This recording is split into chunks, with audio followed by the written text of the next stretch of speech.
Stock market में आपने देखा होगा कि प्राइस काफी बार गैप अप और गैप डाउन होती है। तो ये जो गैप अप और गैप डाउन होते हैं, ये जो गैप्स क्रिएट होते हैं, ये क्या होते हैं, ये गैप्स क्यों क्रिएट होते हैं, इसके टाइप्स कौन कौन से होते हैं और ये गैप्स हम लोगों ने ट्रेड करने चाहिए या नहीं करने चाहिए। अगर ट्रेड करने चाहिए तो कैसे करने चाहिए और अगर नहीं तो क्यों नहीं करनी चाहिए, ये सब डिस्कशन हम लोग इस वीडियो में डिटेल डिस्कस करेंगे। Hello everyone and welcome back to profiting with Naresh. तो सबसे पहले हम लोग गैप्स की डेफिनेशन समझते हैं और उसके कौन से टाइप्स होते हैं ये देखते हैं। लेकिन उससे भी पहले मैं आपको एक इम्पोर्टेंट चीज़ बताता हूँ। ये जो गैप्स होते हैं ये आपको डेली टाइम फ्रेम पे देखना है किसी भी चार्ट पे। तो गैप्स क्या होते हैं? गैप्स मतलब जब कोई स्टॉक अपने प्रीवियस डे के क्लोजिंग प्राइस के बहुत ही ऊपर या बहुत ही नीचे ओपन होता है तब गैप्स बनते हैं। तो ये जो गैप होता है ये एक तो गैप अप होता है या तो गैप डाउन होता है। गैप अप मतलब जब स्टॉक प्राइस प्रीवियस डे के क्लोज के ऊपर सिग्निफिकेंटली ओपन होती है और उसके ऑपोजिट जब कोई स्टॉक प्रीवियस डे के क्लोज के बहुत नीचे ओपन होती है तो उसको गैप डाउन बोलते हैं। मैं एक चार्ट के स्नैपशॉट में आपको डिटेल गैप अप और गैप डाउन भी बताऊंगा और उसको कैसे मार्क करना होता है ये भी आपको मैं बताता हूँ। लेकिन पहले ये समझते हैं कि ये गैप्स क्यों क्रिएट होते हैं, उसके कौन कौन से कॉजेस होते हैं। तो काफी लोग बोलते हैं कि कोई पॉजिटिव न्यूज आ जाए या कंपनी अपना स्ट्रॉन्ग अर्निंग रिपोर्ट्स पब्लिश कर दे या कोई फेवरेबल डेवलपमेंट्स हो जाए जिससे कि इन्वेस्टर्स काफी बड़ी क्वांटिटी में उस स्टॉक को बाय करता है और प्राइस को गैप अप कर देता है। या तो फिर उसके ऑपोजिट अगर कोई नेगेटिव न्यूज आती है या पुअर अर्निंग रिपोर्ट्स पब्लिश होते हैं कंपनी के या अनफेवरेबल डेवलपमेंट्स होती है तो ऐसे कंडीशन में प्राइस गैप डाउन होता है because of selling pressure of investors and institutions. लेकिन क्या ये 100% ट्रू होता है? अगर आप चार्ट को केयरफुली स्टडी करोगे on daily time frame, weekly time frame या हायर टाइम फ्रेम, तो जब भी कोई स्टॉक एक सिग्निफिकेंट करेक्शन करता है उसके बाद करेक्शन के बाद प्राइस एक बड़े टाइम फ्रेम के सपोर्ट या रेजिस्टेंस के पास आती है और वहां से रिवर्स करना स्टार्ट करती है।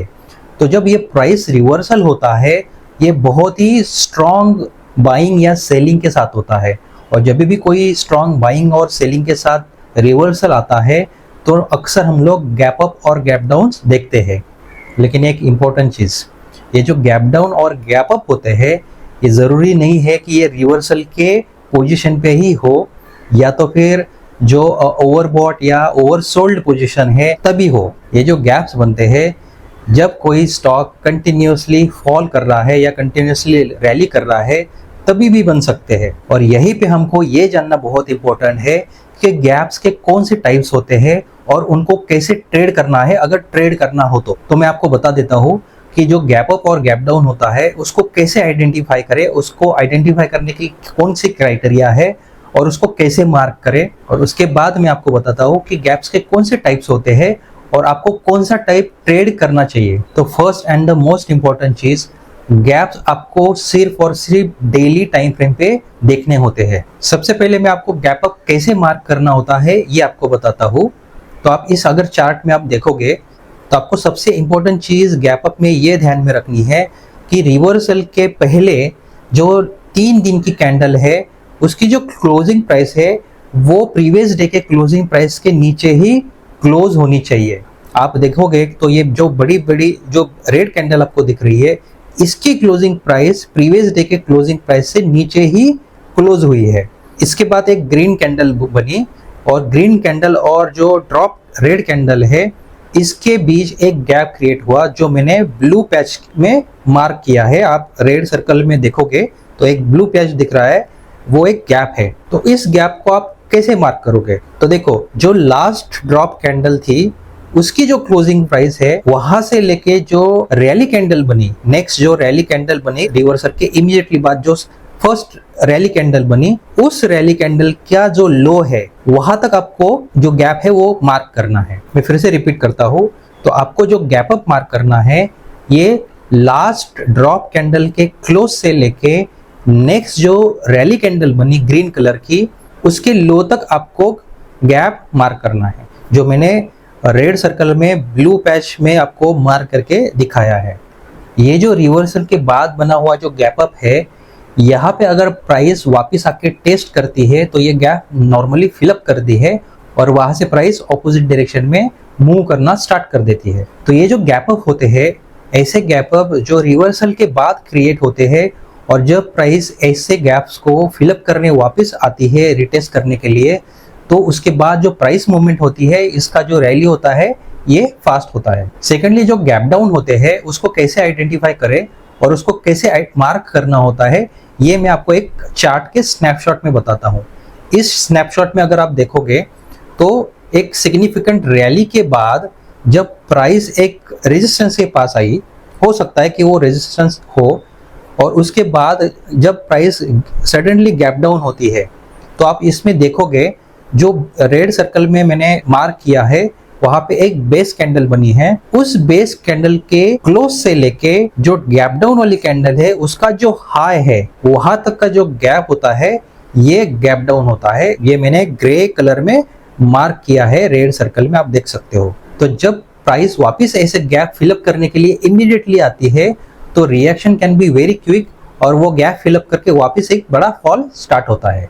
ये जो रिवर्सल के यहाँ पे बने हुए गैप अप और गैप डाउन है, this can be the best case scenario. अगर बाकी जो कंडीशंस है मैं बाद में बताता हूँ, वो कंडीशन भी फुलफिल होते हैं तो ये गैप आप अच्छे से ट्रेड कर सकते हो। ये जो रिवर्सल के पास बने हुए जो गैप अप और गैप डाउन है, इनको बोला जाता है ब्रेक अवे गैप्स, क्योंकि नॉर्मली ऐसे जो गैप्स होते हैं ये ब्रेकआउट जब होता है, कोई भी मतलब जैसे असेंडिंग ट्रायंगल है या असेंडिंग पैरेलल चैनल है या डिसेंडिंग ट्रायंगल है, डिसेंडिंग पैरेलल चैनल है, उसके बाद वाला जो ब्रेकआउट होता है ये ब्रेकआउट नॉर्मली गैप अप और गैप डाउन से होता है। अगर ऐसे गैप अप और गैप डाउन बनते हैं तो इसको बोलते हैं ब्रेक अवे गैप्स। और ये जो ब्रेक अवे गैप्स है ये अगर सपोर्ट और रेजिस्टेंस के पास बने हुए हैं, नॉर्मली हम लोग जो सपोर्ट और रेजिस्टेंस देखते हैं ये डेली, वीकली या उसके बड़े टाइम फ्रेम का देखते हैं, और सभी टाइम फ्रेम के अगर सपोर्ट और रेजिस्टेंस एक ही पोजीशन पे मैच हो रहे हैं तो ऐसे जो गैप्स होते हैं ये बेस्ट होते हैं ट्रेड करने के लिए।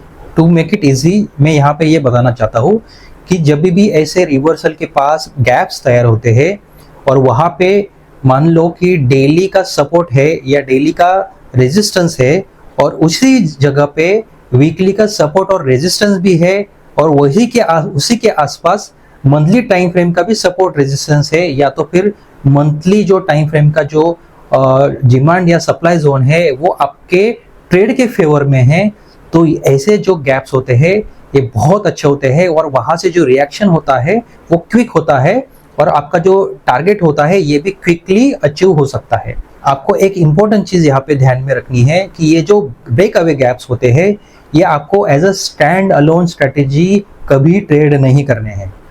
जैसे मैंने बताया, अगर ये ब्रेक अवे गैप्स अगर सपोर्ट या रेजिस्टेंस के पास बने हैं, वहां से प्राइस रिवर्स हुई है और वापस प्राइस ये गैप को फिलअप करने के लिए इमीडिएटली आई, तो आप ये ऐसे गैप्स ट्रेड कर सकते हो। और जैसे मैंने पहले बताया कि ज़रूरी नहीं है कि ऐसे गैप अप और गैप डाउन रिवर्सल के पोजीशन पे ही क्रिएट हो। काफ़ी टाइम ये भी होता है कि जब कंटिन्यू फॉल होता है प्राइस में या कंटिन्यूसली रैली होती है तो रैली या फॉल होते होते भी गैप्स बनते हैं ऑन डेली टाइम फ्रेम।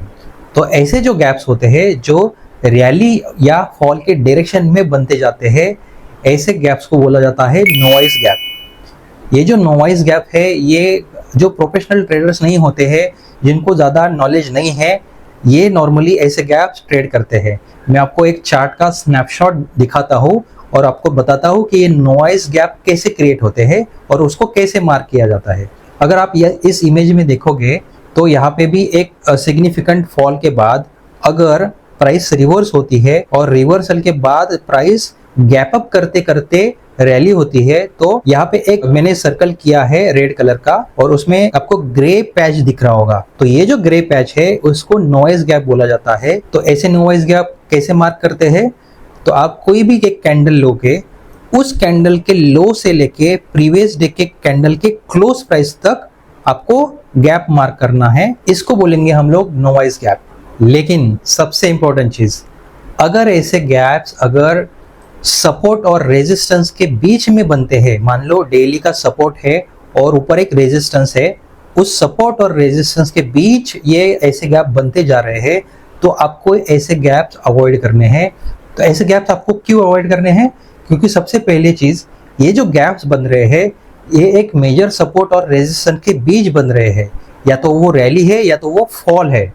तो ऐसे सपोर्ट और रेजिस्टेंस के बीच में ही बने हुए जो गैप है वो नो मैंस लैंड है। ऐसे गैप्स को आपको अवॉइड करने हैं, क्योंकि जब प्राइस वापस रिट्रेस करती है और सपोर्ट के पास आती है तो आपका ट्रेड स्टॉप आउट होने के चांसेस बहुत ही ज़्यादा होते हैं। ऐसे जो गैप्स होते हैं आप एक ही कंडीशन में ट्रेड कर सकते हो, जब कोई हायर टाइम फ्रेम का ट्रेड ऑलरेडी स्टार्ट हो चुका है और आपने उसकी एंट्री मिस कर दी है।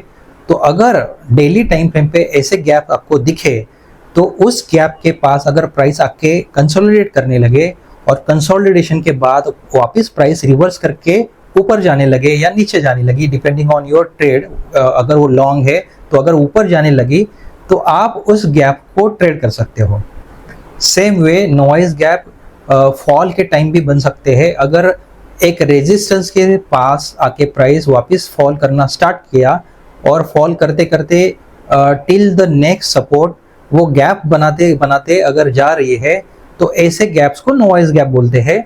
और जैसे मैंने पहले बताया कि ये जो नॉइज गैप है फॉल होते होते जो बन रहे हैं, ऐसे टाइम जब प्राइस रिट्रेस होके किसी गैप के पास जाती है, उसको फिलअप करती है और उसके बाद आपको कंफर्मेशन दिख रहा है कि प्राइस वापस रिवर्स करके फॉल होगा, तो आप उस गैप को ट्रेड कर सकते हो।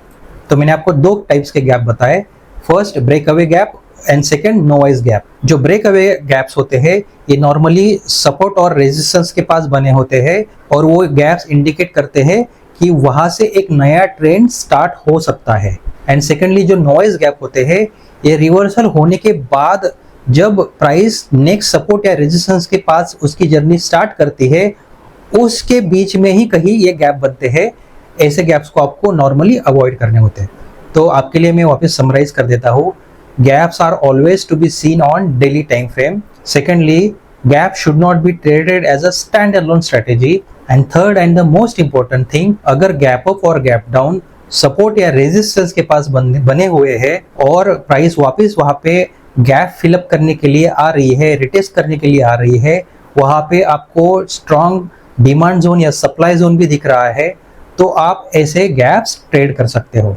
And thanks for watching this video, friends. I hope this video definitely added some value in your trading knowledge. And if you like this video, if you found this knowledgeable, don't forget to subscribe the channel, like and share this video. Until next time, goodbye.